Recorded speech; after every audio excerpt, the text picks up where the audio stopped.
Welcome to this week's Treasury Career Corner podcast, where I interview Treasury professionals about their Treasury careers. Each and every week, I'll talk to treasurers about how they built their careers, where they are now, where they see both themselves and the Treasury profession going to next. Let's get on with the show.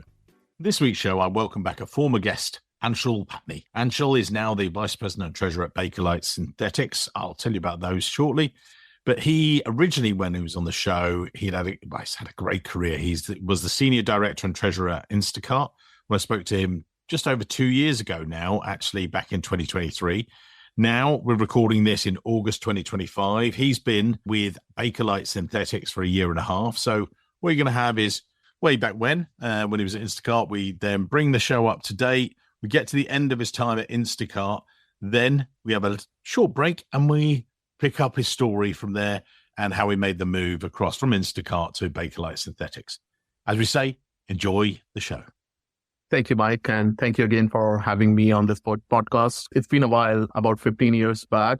In fact, if I go back to my school years, I would go back to the college when I was doing bachelor in economics, very interested in knowing about micro and macroeconomics of the world and very relevant at all point of time, even now with everything that's happening with the macroeconomic headwinds. I knew it's a great start, but did not know what to do with my career at that point of time. Thought about what's the next step, did well. Do I go into economics? Are there enough career options? Or do I do MBA, which opens different lines of finance for me?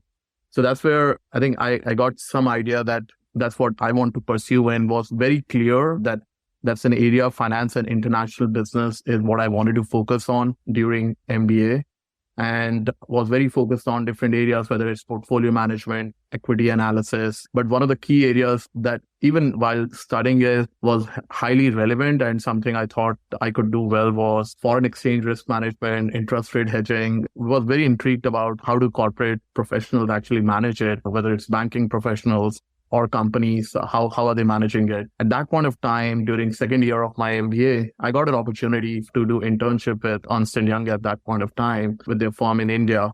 Great opportunity, learned how they were managing their foreign exchange risk. They had certain strategies in place, really learning about it, and then also trying to give my viewpoint as to how that can help them. It was a great opportunity for me to learn about how companies practically manage their hedging risk. In fact, at that point of time, when I did that internship, I got nominated for the best internship during that year in my college, actually won that award successfully. So that kind of gave me this feeling that this is the world I want to go into finance. There were several companies when I was applying for jobs during my MBA that were coming into my campus, but my focus was very clear. I wanted to get into risk management at that point of time. I got an opportunity, Mike, to work with Reval, which now is actually part of Ion Trading. So they, at that point of time, used to do derivatives risk management, hedge accounting. They had a software for that. And I worked with them for about 5 years. Great opportunity, worked with them for about 2 to 3 years, or actually about 3 years in India. Then moved to the US in New York. Wonderful opportunity to work with all the big companies, to name some of them, working with companies like Coca-Cola, GE, Anheuser-Busch, Starbucks. Great opportunity learning how they are managing their portfolio, providing them advice in difficult matters when it comes to FX risk management, interest rate hedging, or even how do they manage based upon FAS and IFRS-based requirements for hedge accounting. Wonderful learning over the years there, working at Reval. I felt at that point of time that I need to broaden my horizon. And I'll also talk about this later during this interview, that something that treasury professionals should continue to look at. Is there something more they can learn? And I wanted to then think about how treasury is actually managing their cash. How are they thinking about capital structure? I just want to jump in. I know Reval and I've known it since the days of Giro and everything else. Can you just explain to the audience, if you like? Now, whilst you and I both know the company very well, Reval was a hedging system, if you like, or you can perhaps explain it better to the audience, because obviously, as you say, it was then taken over. When you were there, you were, looking after the hedging and the accounting matters for lots of different companies, weren't you? But can you just explain to people, because it wasn't a treasury systems company, if you like, got the Caribas and everything else. It was far more specific. Can you, again, for the listeners, some will know the name very well. I do, but some of them don't. So how can you explain that for us? Yeah, absolutely. So Reval, when they started, when Giro, who was the CEO at that point of time, he built a company which or a software which could not only do the derivatives mark-to-market valuations, but could do hedge accounting, which means companies wanted to elect hedge accounting. They can actually pass certain unrealized gains and losses to other comprehensive income. And this product was one of its kind, especially in the North American market, at least between 2010 and 2016, when there were not other TMS who used to do hedge accounting like Reval and FIS. They actually provide those solutions now. But Reval had that product advantage at that point of time. And my role, Mike, was focused on a team called Reval Center, which was acting as a treasury team for different clients. Companies which had very small portfolio or did not have enough people in their treasury teams, they would come to Reval to look at their portfolio, make sure we are actually managing their middle office and back office responsibilities, which included mark-to-market valuations, month-end close, and doing hedge accounting. So pretty much once the traders have executed the trades, managing the whole trade life cycle and accounting from there on. And that is where the experience was highly relevant, understanding how companies could use different hedging strategies, what could work in different markets. Could you do plain vanilla forwards? Could you do some FX options? And what would accounting allow you? So Reval as a product was great. And for me, the learning was even more useful because opportunity to work with different big multinational corporations came through working with Reval. And as you said, you spent that period of time with them and that provided a springboard, if you like, if that's the right way, into your next role. Can you maybe talk through how that happened, I think? Absolutely. This was 2012 when I think I knew enough about hedging, spent 5 years by that time with Reval, learned a lot with respect to risk management. And I wanted to broaden my horizon, still wanted to remain in consulting at that point of time, but wanted to focus on other areas, how companies assess their treasury, how can they transform it with respect to whether it's cash management, doing M&A deals or capital markets. And that's where I got an opportunity, Mike, to work with Deloitte. I spent about 8 years with Deloitte at that point of time, between 2012 to 2020. Very good experience. And I think an advice that I would also give to young treasury professionals that if you get an opportunity to work with sometimes with consulting firms, you get an opportunity to work with different kind of companies. You can really see end to end. How are they managing their process? How can you really help them transform? One of the first projects, Mike, that I did was with Coca-Cola, which was doing a big treasury system implementation at that point of time. They were implementing Wall Street Suite, which is another ion trading product, and they were implementing that solution for different entities all over the world. Very, very complex project and really required you to understand how they are managing their process right now. They were mostly manual or using SAP at that point of time, helping them understand what would a new solution do to you? How does it really impact you in terms of your resources and operations you're managing?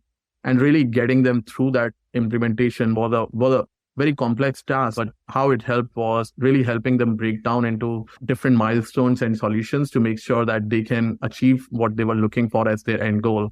And even now, Mike, as I look at my career, that's what I try to do with different priorities that we have. Make sure that we are looking at in the right direction. What is important for us? Is it optimizing cash? Is it investment? And really helping down with respect to making sure that we are looking at from the right lens. So I think from Deloitte's perspective, great experience. I got a chance to work both in the US and Canada. I'll talk about some of the experience in Canada. I worked with the firm for about 1.5 years there. It was an international assignment, and it was more about helping them set up their treasury team.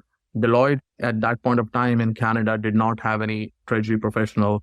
So helping them think about what kind of market is it, what kind of team structure that we need, and really pitching to the clients how Deloitte can help you. So I think that experience was, again, immense in terms of making sure you're learning, you're working with different clients. And some of the clients that I worked with, like I talked about Coca-Cola, HP, I was involved with HP when they were actually doing separation of the firms. Initially, when they were HP, and then 2 different firms got created between HPI and HPE, helping them think about how would the different treasury structures look like. And again, from all the process that are involved in treasury, whether it's capital markets, whether you have interest rate, FX rate risk management, how would the cash management work for two different companies and what kind of team structure you need, helping them think about, is the current banking structure the right for you? Or do you need to think about new banking partners now that your geographical entities could be changing? That would also have impact on how you would like to operate.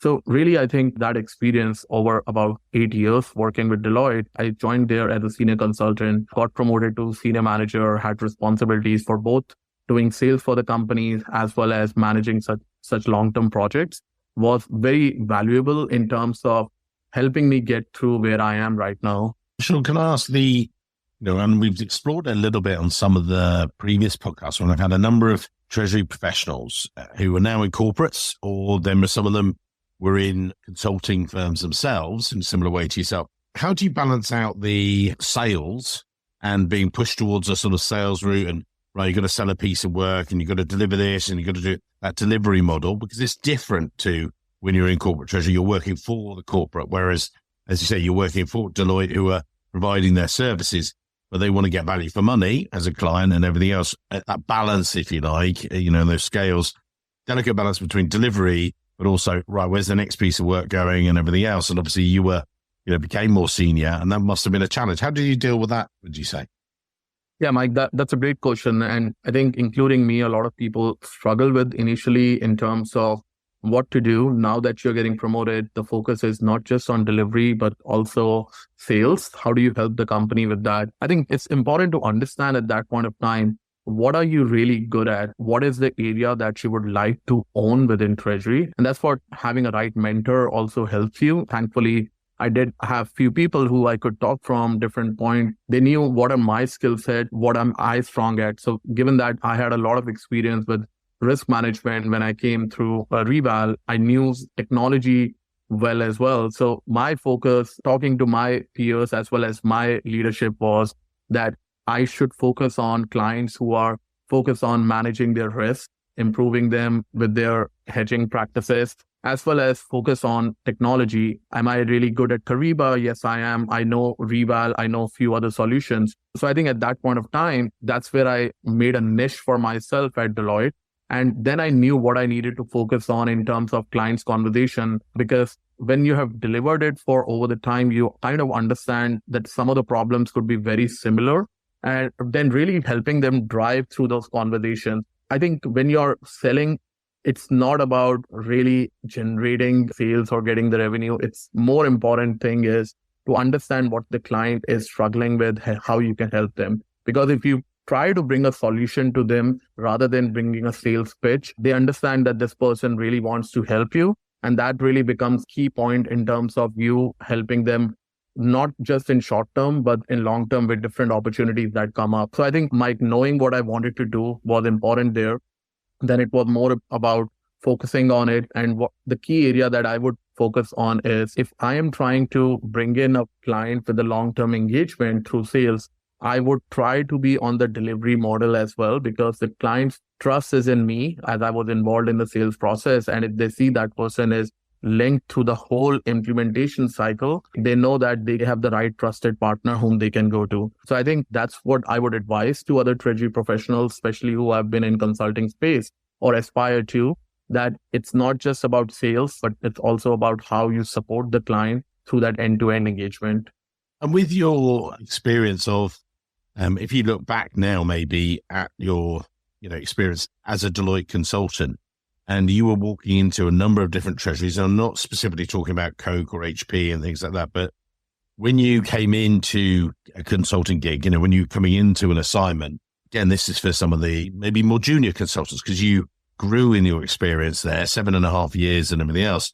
With that, how did you coach the other members of the team? Or if you're in a situation where you're walking in the door, it's a fresh assignment, maybe a bit later on in your career, this is, maybe before you made the last move, what would you say that those consultants need to think about, when they're helping a client? Things, what's your checklist, if you like?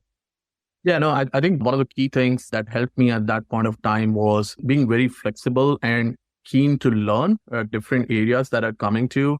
Initially, especially when you're new in your career, you may not get the top layer work of the project. You may start with something that is more of a filler work at that point of time. But that is again important for you to understand that this is bringing different skills in you, whether it's project management, whether it's making sure that you're delivering key aspects of the projects at that point of time. And then as you're learning, learn and focus on different things. I would advise to the consultants that if you are a cash management expert, not just focus on that, learn about technology, because you cannot do anything without technology during this time in the world, especially that we are working in an environment where we do not go as much into the office. As well as if you know cash management, you learn about technology, you learn about risk management, you learn about capital markets. So that is where I would say for a person who's new in the career, don't just focus on one part of treasury, rather be knowing different skills, because that's what really helps you drive and get you the next opportunity. If I, as a corporate treasurer, is looking to hire someone in my team, Mike, I have a very small team right now. If I need someone, I would rather have someone who has done some work in all different areas of treasury rather than a person focused on one specific aspect, because we pretty much have to do everything on our own. And we are still in the process of improving our banking and technology infrastructure. So that's where having holistic knowledge of treasury becomes very important. I was going to talk about you making the move to Diebold and stuff, but before we do that, 2020, Jan 2020, you made the move across. So where did it sort of stack up with regards to COVID and pandemic and everything else? Obviously, I don't want to get deep into COVID. You know, we're moving past that now, but there's these new ways of working. Talking to my colleague in an hour about it, and on another podcast. What was it like for you? How did that affect you with consulting and everything else? It's still on everybody's lips. Yeah, no, absolutely. 2020 was a very interesting time, as we all know, especially with respect to making the move at that point of time. And personally, where I was at that point of time, felt that I needed to spend more time with family. I have a young daughter and wanted to spend more time with her and my wife. That was one of the key drivers to think about switching to Diebold Nixdorf at that point of time. And there was that nervousness with respect to what's going on in the world during pandemic, how it could impact different companies, what could be relevant versus what may not be relevant after a pandemic was a key part to think about. But I did make that switch, decided to join as a director at Reval Nixdorf. I think very rewarding in terms of career experience. What I learned through treasury consulting with working for different clients really helped me shape the vision as I joined Diebold. Diebold is a very global company. It probably operates in more than 80 countries in the world. And initially when I started, I was very focused on FX and interest rate risk management. Before my role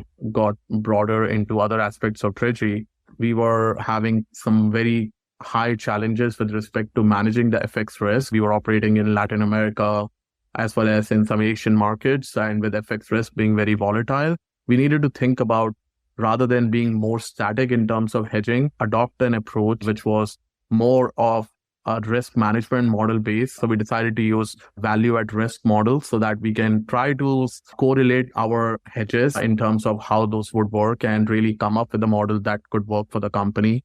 And at that same point of time, another key aspect of working at Diebold was we were able to refinance some of our long-term debt with respect to changes in interest rate at that point of time. So that's an opportunity that I had not worked at Deloitte. I worked with the treasurer at that point of time. It was a very long-term project in terms of making sure what we are doing for the company is the right structure from the capital structure perspective. I think what we did was great. We were able to refinance at very attractive rates, especially in the market that we were in. So really, really proud of what we did in terms of making sure that our treasury was operating in a way that helps the company. And then I think finally helping the company at that point of time automate all their treasury process. We were pretty manual at that point of time. So helping get all our FX risk, interest rate risk, hedge accounting into Kyriba as a TMS. We had issues with our netting and in-house banking process. Those were further automated using Kyriba. So I think really key learnings and making sure that the team delivered some of the goals that we had set up with my treasurer. Talk us through the next couple of moves to bring us up to date with Instacart things and how you got there. Yeah, absolutely. After working with Diebold, I spent some time with Deloitte again in terms of consulting. It turned out to be a relatively short move because this great opportunity came up with Instacart, and I was offered an opportunity to work as the treasurer of the company. As Mike, you described earlier, during this podcast. Instacart is a company which is transforming how people do their groceries with respect to not just helping them during pandemic, but becoming a relevant lifestyle in terms of how people want to shop. The opportunity came up for me to lead the treasury team. We did not have any treasury professionals at that point of time. And where we are a late stage private company looking to go for an IPO when the timing would be right. It seemed like an opportunity where I could use all my experience that I had during my consulting days, really think about what is right for the company in terms of treasury structure. How can we better manage our process?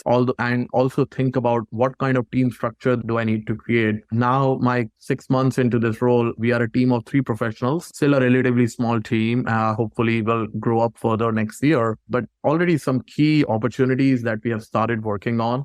We have started thinking about, do we have the right banking structure? We operate mainly in the US and Canada region, but we also have some operations in Australia and China.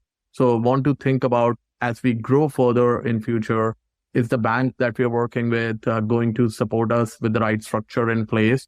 Do we also need to think about how we manage our payment aggregators? So there is a lot of work that's required there. And then also thinking about what is the right capital structure for this company that we can have as we grow further. I think a lot of rewards in terms of working with this company in terms of what you could do, as well as helping them shape what would be the right vision for the company is what I'm getting here. One of the things I wanted to ask there, Anshul, is I know that a number of my clients have actually used the podcast that I've done with them to sort of attract staff or to explain to them about why come and join you and things, why come and join Instacart. So feel free to use it. But when you're doing that, where would you see the treasury team and department for Instacart developing to? You've seen, the great thing is you've seen a number of different other treasury teams. You see what's good, not so good. You've judged it. We don't have to name names. That's fine. The good thing is you've seen that with yourself.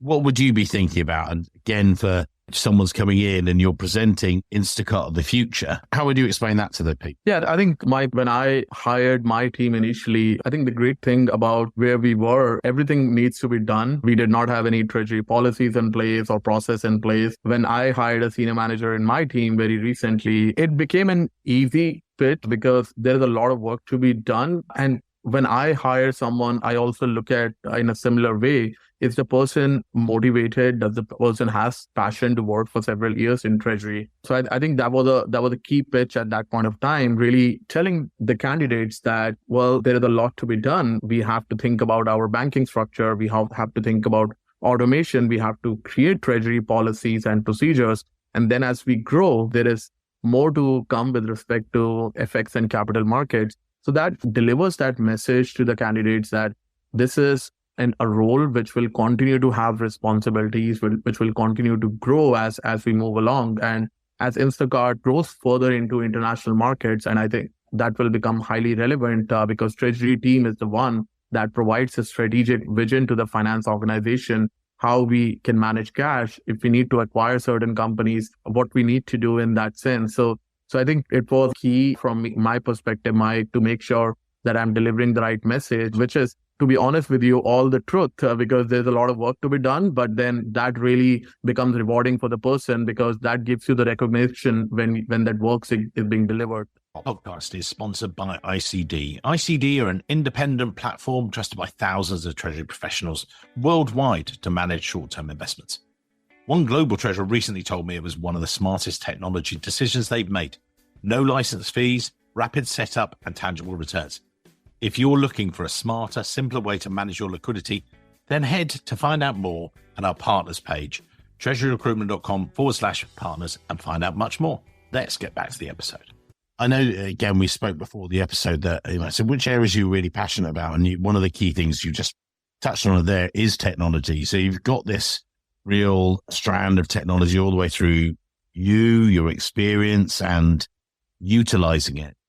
But I've just, returned from a number of different conferences and, I'll be in the room and there's so many different providers and they're all different sizes, different cost structures, different ways. If I was to ask you, when you're at those and they're sort of deluging you, it's quite funny because you'll be like, look, guys, I've done your job. I've stood at your stand. when you're doing it, what are you assessing? And again, this is to try and give some of the listeners a bit of advice, really, that they walk into there. What should they be thinking about, or what should they be avoiding, if you like? Because you've seen behind the curtain. So what are you looking at?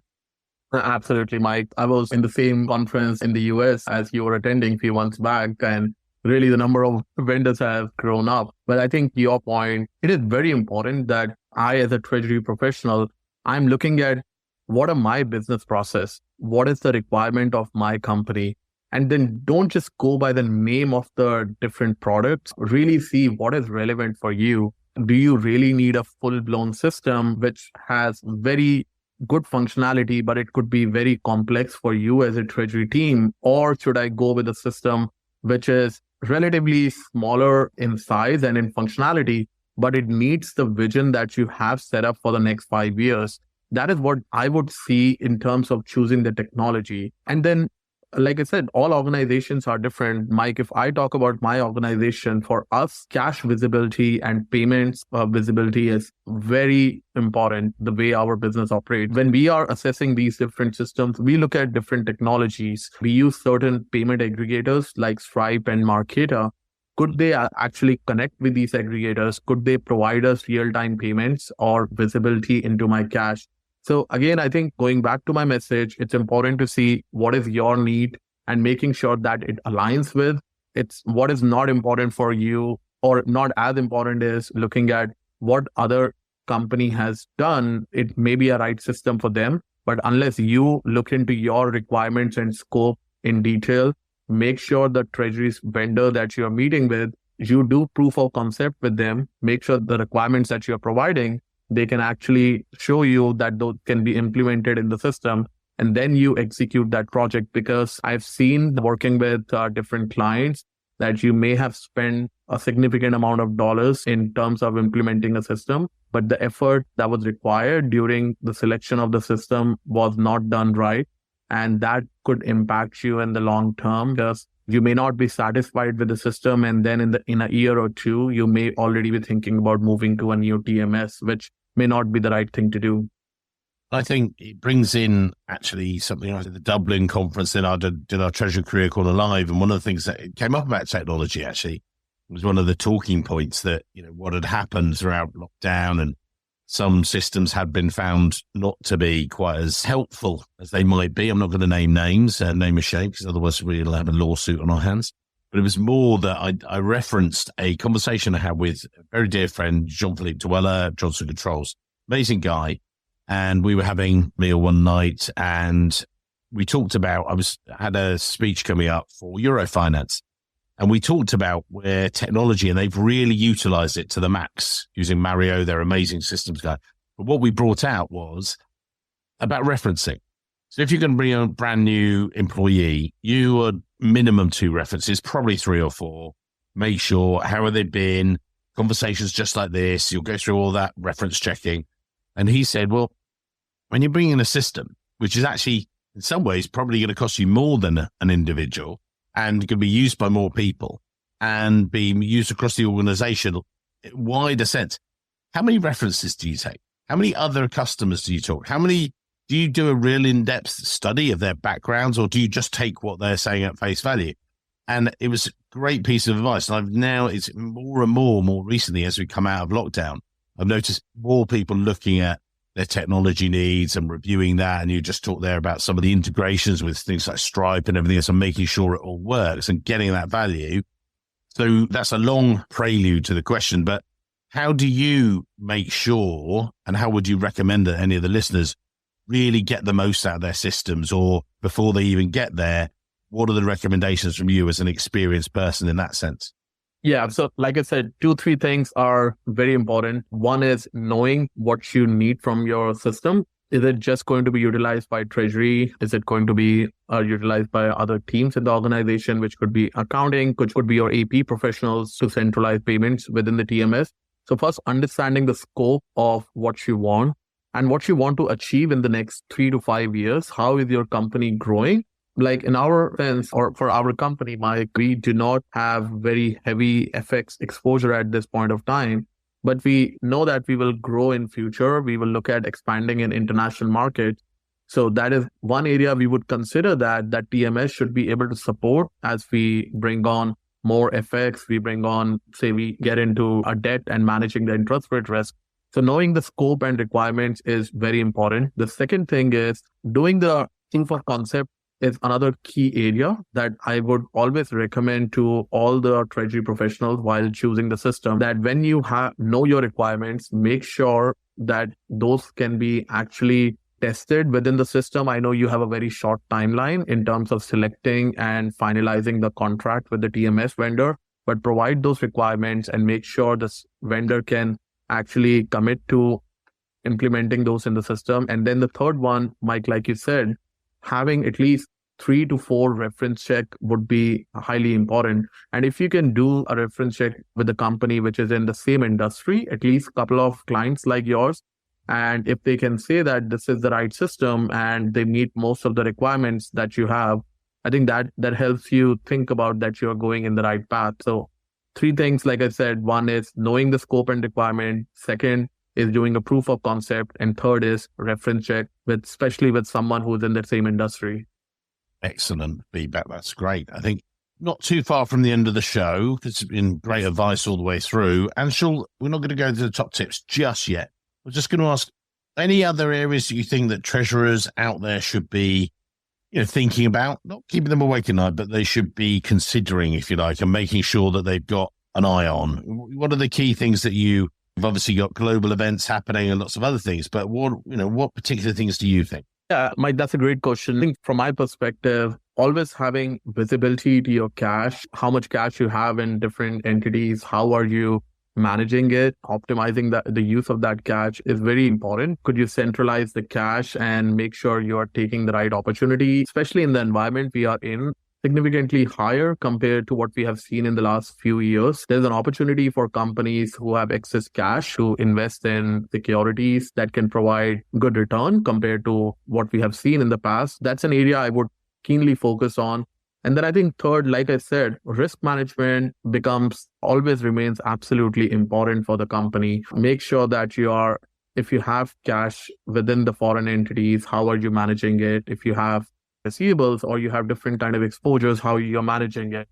And then I think the final thing is, which I think most of the treasurers would talk about, is having visibility to the forecast that you have for cash always is important for the company, especially in this environment where there are so many macroeconomic challenges, that you can forecast your cash accurately. You have that relationship with different finance teams so that they can provide you the right information that you need to make sure that your forecast keeps becoming important and accurate for the companies. So I think those are 3-4 areas that I would advise all treasury professionals to keep a focus on.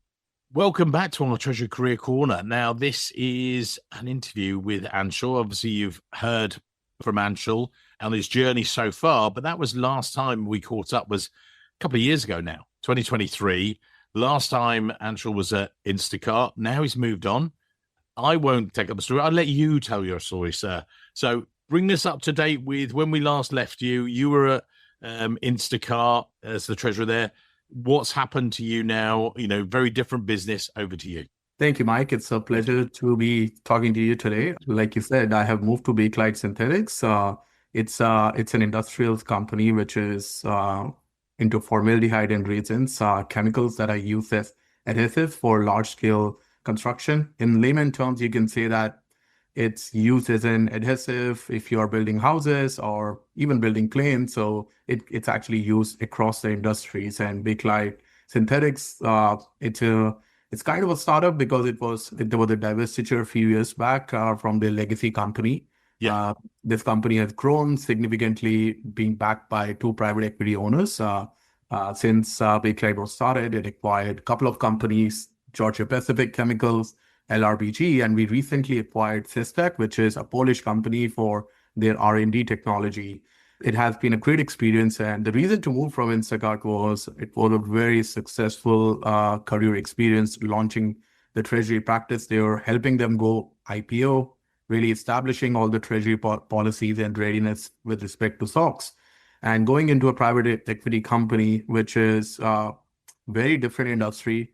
but it was very global. They have operations in Asia Pacific as well as Europe and North America.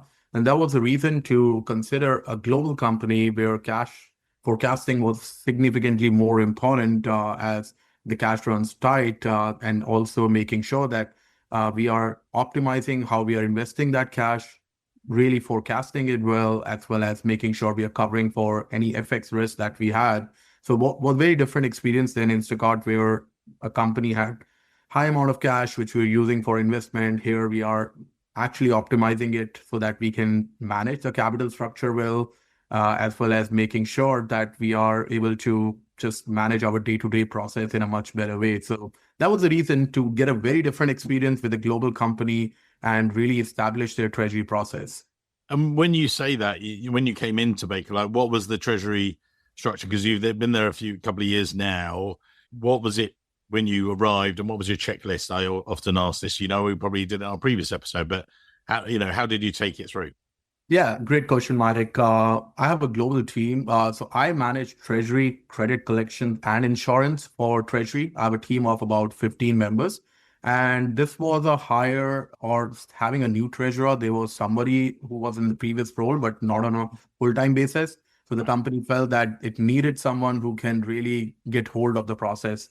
When I came in, there were no set process and procedures. So one of the things to really establish was having treasury process when it comes to cash management, payments, and making sure we have better control of things.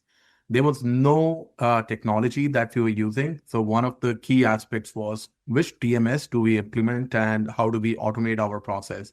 And as we did that, we are right now in the middle of implementing Kyriba as a treasury management system for us, which I've done at previous places as well. And it is really going to improve our process because our operation really lacked that transparency. Being a global company, how much cash we have at different locations and how do we really create pooling structures.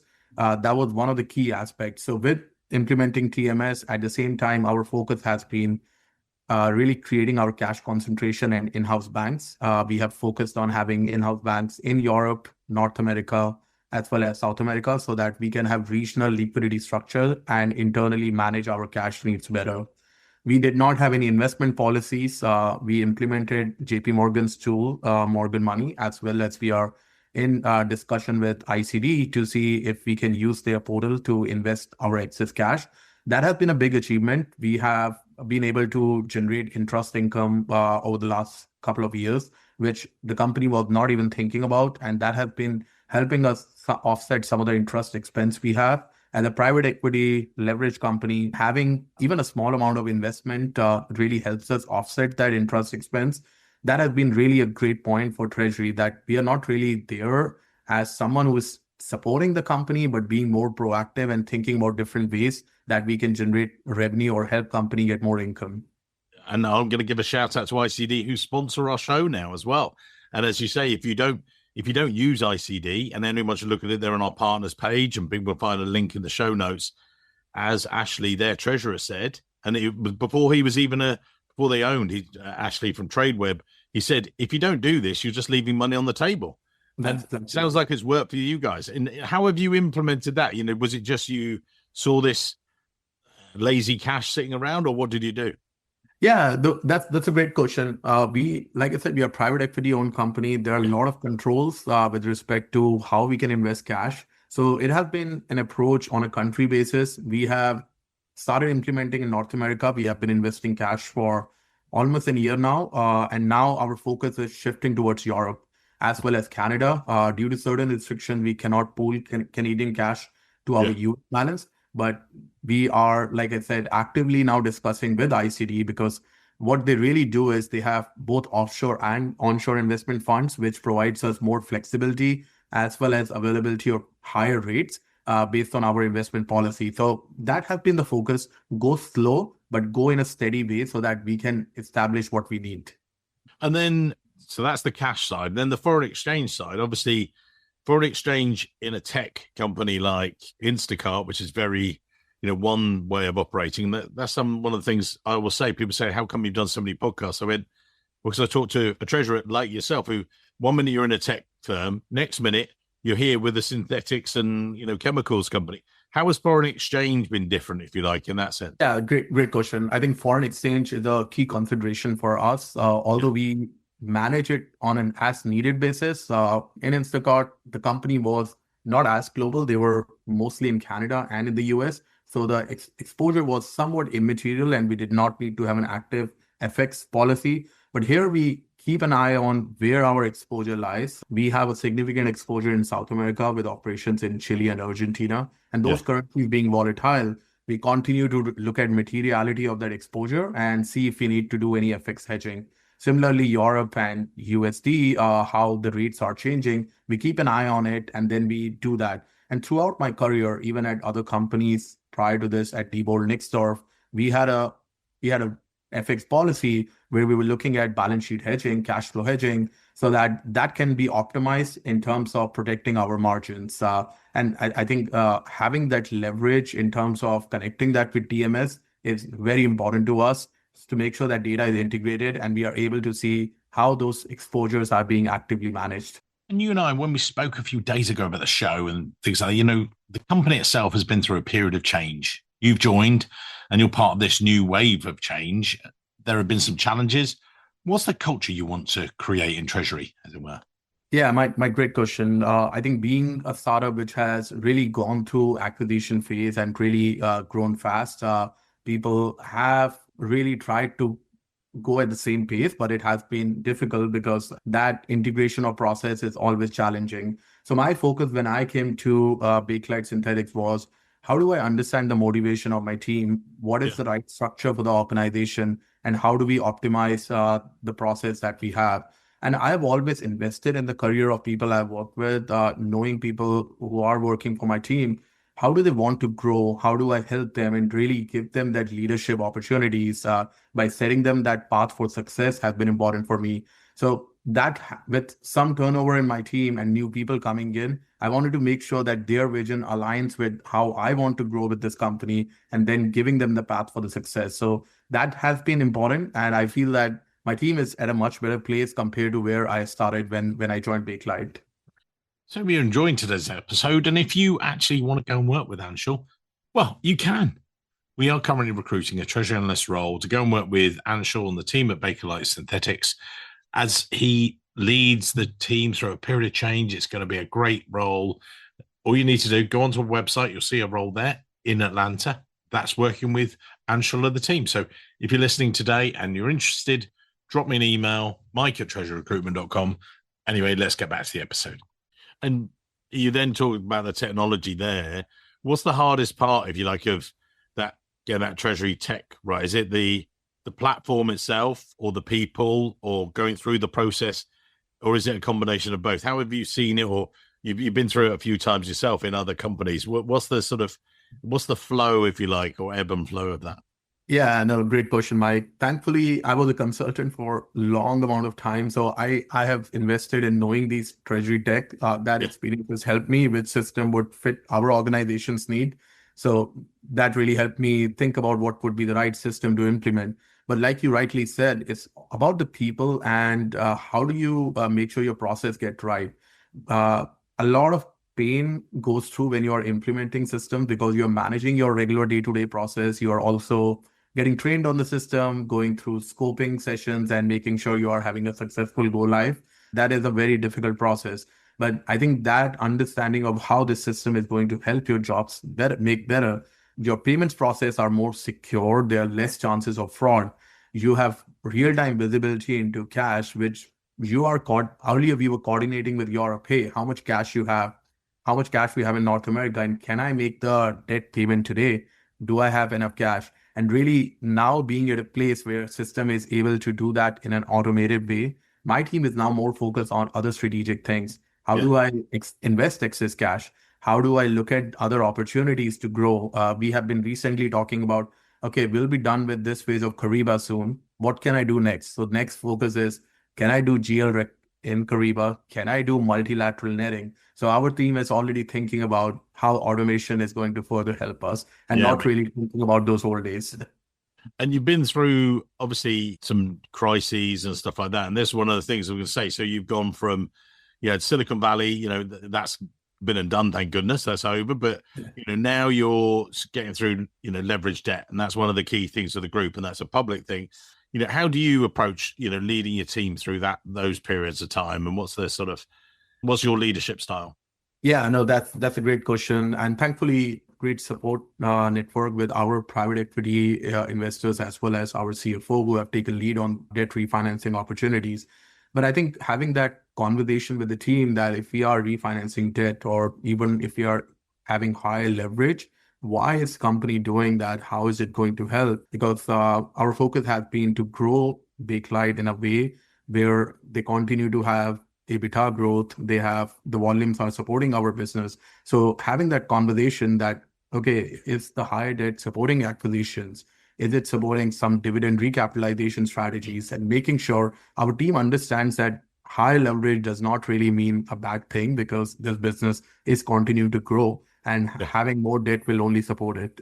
And with yourself, the future of, I know we spoke about it a bit on the previous show, but where do you see it going next, and how are you developing people sort of thing? What's the ethos? We'll put your LinkedIn details. We're not quite there yet. Sort of just talk to me about that. How are you developing and coaching your team?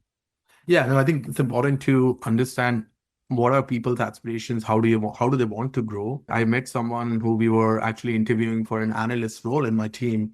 And I said, what do you want to do in 5 years? He said, I want to be hungry and I want to be a manager in 3 years. I want to manage people.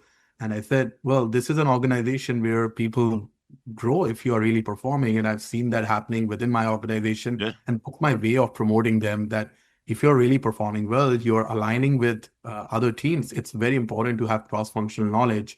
And if you're continuing to do well with the right motivation, there's nothing that can stop you. So that has been my leadership style, coaching people, what you want to do, helping them take the lead and making sure that I'm there to support them if there are any issues to make sure they are not feeling left out. And I think it has really worked well for me. And I've helped people get invested in people and their growth.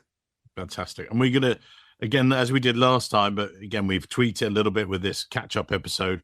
We'll put your LinkedIn details in the show notes. If someone is listening and they are at that junior level, what sort of choices should they make? And if they're maybe more senior, any advice that you maybe when you go to a conference and then people say, oh, what choices do you look back on and think, oh yeah, this is what you should be doing as a treasurer? What takeaways would you give to people today? Yeah, great question, Mike. I would say that somebody who's just starting their career in treasury, I would like them to learn anything and everything within treasury. Cross-collaborate with other teams, FP&A, accounting, tax, so that you're really learning how different processes are affecting treasury as an organization. And don't feel hesitant about trying new things. Yes, mistake could happen, but that will give you an opportunity to learn. I've seen people who have just focused on one aspect of treasury, and that has really stopped their growth after a while, because then you don't have that well-rounded focus. So focus on FX, focus on day-to-day cash management, focus on debt capital optimization. Once you have knowledge of all these things, that will really help you jumpstart as to how you can grow within treasury. Love it. And if you're a bit more an experienced practitioner sort of thing, any things that you think as a leader and you coaching them and say, these are some of my tips for success. What do you think they should be thinking about? Yeah, so I think somebody who is more senior, they've probably learned different aspects of treasury. Yeah. What's really there to learn is people management, investing in their career and making sure they are helping you grow as a leader as well as them growing, because I think that naturally then makes treasury as a successful organization. And that really takes your journey from a manager to assistant treasurer or treasurer pretty quickly, whether it's within the same organization or somewhere outside. Thank you, sir. We're going to wrap it up there. You've been great advice and great company as always, and look forward to seeing you at a conference very soon. Thank you, sir. Thank you, Mike. Been a pleasure. Thanks. Today's episode of the Treasury Career Corner was brought to you with the support of our partners, ICD.